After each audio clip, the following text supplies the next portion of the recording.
Tuesday evening. Glad you can join us here on GCI Cable Channel 19, Broadcast Channel 35. A lot of you still haven't liked the Final Score Facebook page. I know hundreds of you are watching the show right now, but you haven't liked the Final Score Facebook page. Before we start the show, I want to throw this out there. Go to facebook.com/FinalScoreAK, and you can like the Facebook page, stay in touch with what we're talking about, share your opinions on many of the stories that we have here on Final Score, and also check out older episodes of Final Score. Here on the show today, we're going to talk about Jimmy Graham and his new contract with the New Orleans Saints and how long it finally took for them to come to a resolution on this whole thing and how much money he's going to get. Also going to talk about Dwayne Wade and his new contract with the Miami Heat. He has elected to stay in Miami after he, a month ago, opted out of his contract to become a free agent. Didn't like what he saw, I guess, out there in the free agent land of things and decided to stay in Miami. Also talk about golf and how they're not able to bet on this year's U.S. Open, how golfers in the past were able to place wagers on how well they would do or how well somebody else would do.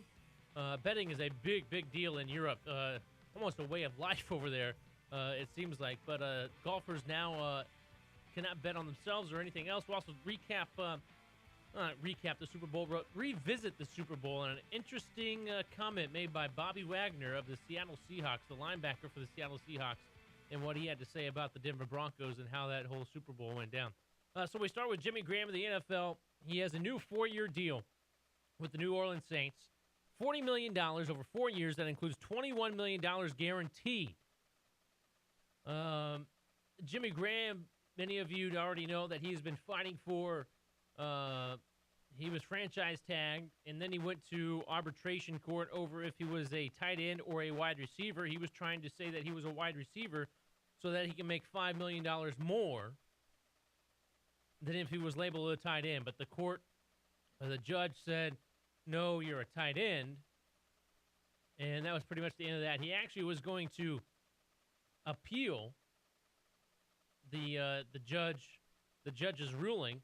It never got to that as he agreed to the Saints contract that they threw at him, and it's well-deserved.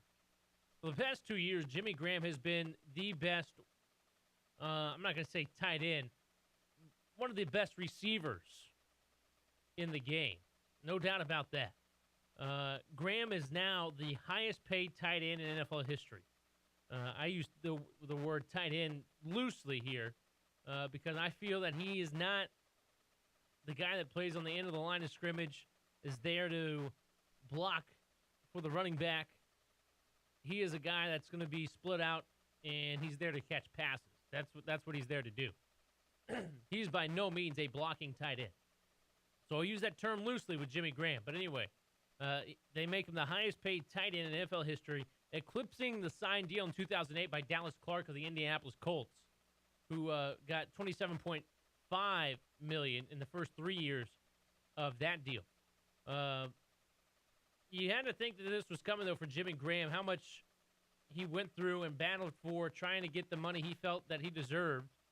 And the Saints saw the value in Jimmy Graham, as they should, and made him the highest-paid tight end.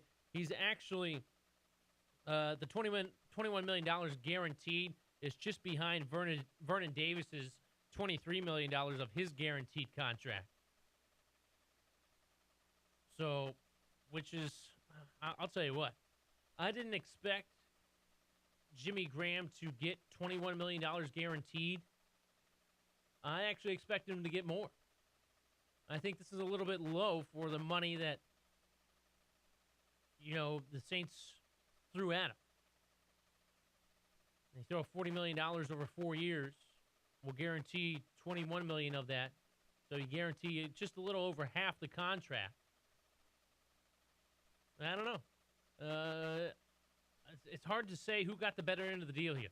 Obviously, the Saints are winners, or you would assume so. We won't really know until Jimmy Graham takes the field once again this year for the Saints. Obviously, Jimmy Graham's a winner. He's guaranteed to make $21 million no matter if he plays, no matter if, he misses the next 4 years or whatever. He's guaranteed that money.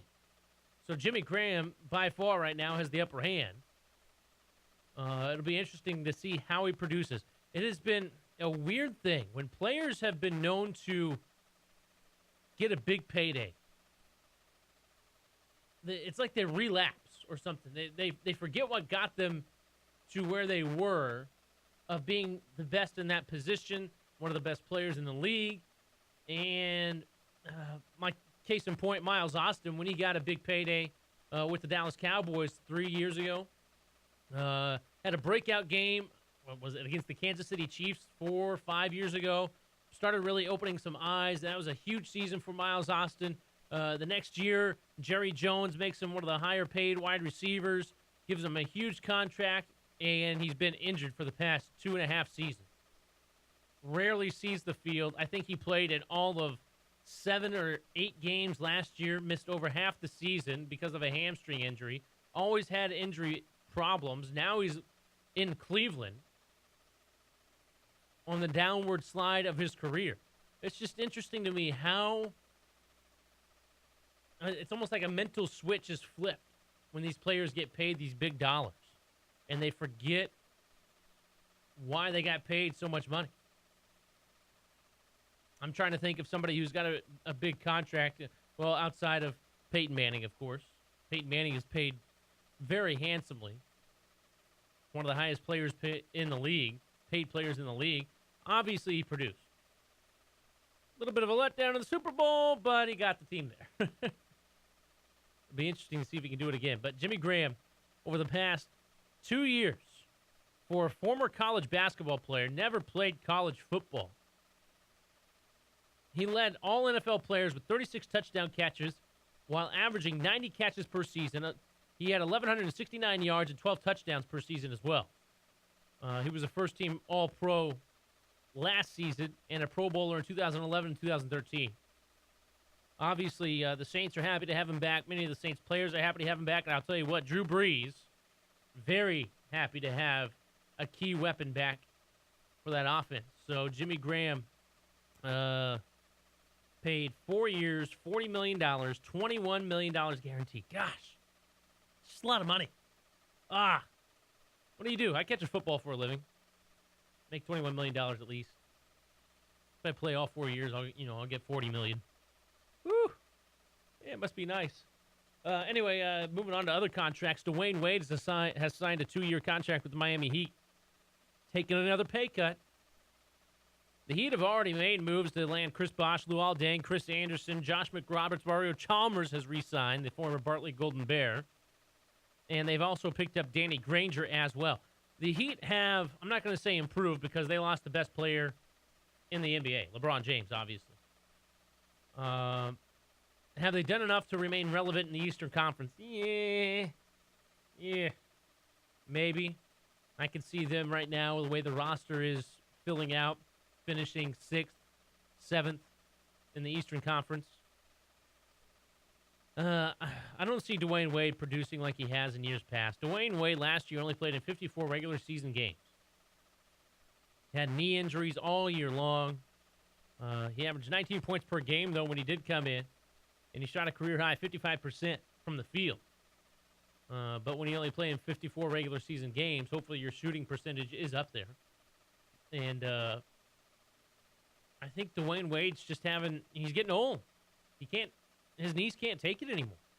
And I would not be surprised if he started coming off the bench. But there's also the ego factor that says Dwayne Wade, one of the best players or was one of the best players in the NBA. I'm not going to come off the bench. And I think maybe his ego might get in the way of what should happen and what could be best for the team. By the way, Dwayne Wade's taking roughly a $5 million pay cut from the 2 years and $42 million that he opted out of to become a free agent last month. So he had a $42 million offer in 2 years left on his contract. But he said, "No, Miami, I'm gonna opt out. I'm gonna go see what else is out there." That tells me Dwayne Wade necessarily was not really committed. Wasn't committed. Either he was committed and he opted out so that they could sign all these other players, or he was thinking of going somewhere else and wanted to get out of Miami, but after realizing, that's where he wants to be, decides to take a $5 million pay cut. Him taking the pay cut freed up a lot of money, and mainly to give Chris Bosh a max contract, a 5-year, $118 million max contract, and also Luol Deng, a 2-year, $20 million deal. Dwayne Wade, much like LeBron James, said Miami is where his home is at, and that's where he wants to be. And you have to respect that decision by Dwayne Wade. It's just interesting to me that, it took him to opt out of his contract of 2 years, $42 million, for him to realize Miami is where he wanted to be. And he ends up losing out on $5 million more. That just tells me his heart necessarily is not in Miami. And I would not be surprised if Miami got off to a slow start, if Dwayne Wade became available on the trading block during the season. Mark those words right there. Would not be surprised if Dwayne Wade later on became available to trade, depending on how Miami is playing and how he is incorporated into this year's team. Just keep that fresh in your minds for when the NBA season rolls back around. Anyway, we'll take a quick break. We'll come back. We'll take a look at, we'll revisit the Super Bowl between the Broncos and Seahawks and talk about what Bobby Wagner, the Seahawks linebacker, had to say about that Super Bowl. You're watching GCI Cable Channel 19 and Broadcast Channel 35. This is Final Score